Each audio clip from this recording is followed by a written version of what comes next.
Hi, my name is Dr. Martin Hamilton. I'm a Board Certified Veterinary Dentist in Guelph, Ontario.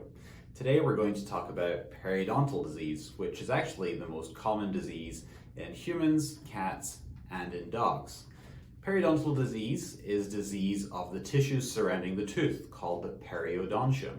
The periodontium consists of the gum tissue, which is orange here, the bone, which is meant to be this area here, and then we have the periodontal ligament and cementum, which attach the tooth to the bone surrounding the tooth. Periodontal disease is disease of these tissues.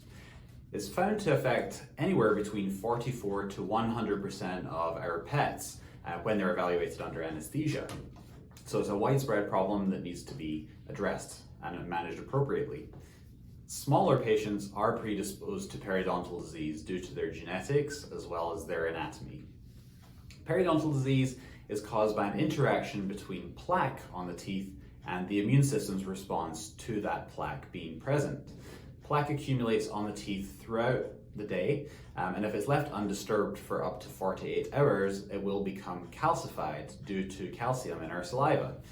That calcium sticks to the plaque and turns that plaque into calculus, also known as tartar. The calculus on the surface of the tooth isn't the main problem that causes periodontal disease, but it can be a sign that there is plaque accumulation at the gum line. Plaque at the gum line is where the immune system comes face to face with the plaque.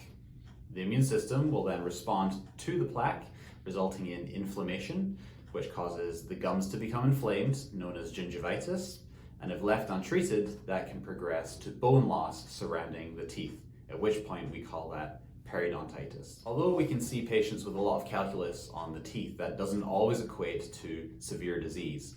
We sometimes see patients with very little calculus on the surface and the teeth look remarkably good, but when we obtain our intraoral radiographs and examine the patient under anesthesia, there is advanced periodontal disease. Likewise, we also see the opposite, where some patients come to us with quite marked or heavy calculus accumulation, and by the time we scale and polish the teeth and we obtain our intraoral radiographs, the teeth are actually healthy with no periodontal disease present. Clinical signs of periodontal disease can be hard to pick up on, as most of our pets don't actually exhibit clinical signs.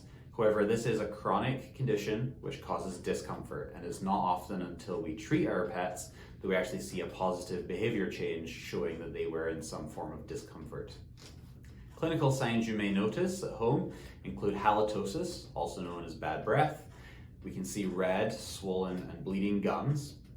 Eventually, we can see gum recession, and ultimately the tooth can become mobile or become wobbly. If periodontal disease is left untreated, we can see both local and systemic consequences. Within the mouth, we can see the development of oronasal fistulas, which are a communication between the mouth and the nose.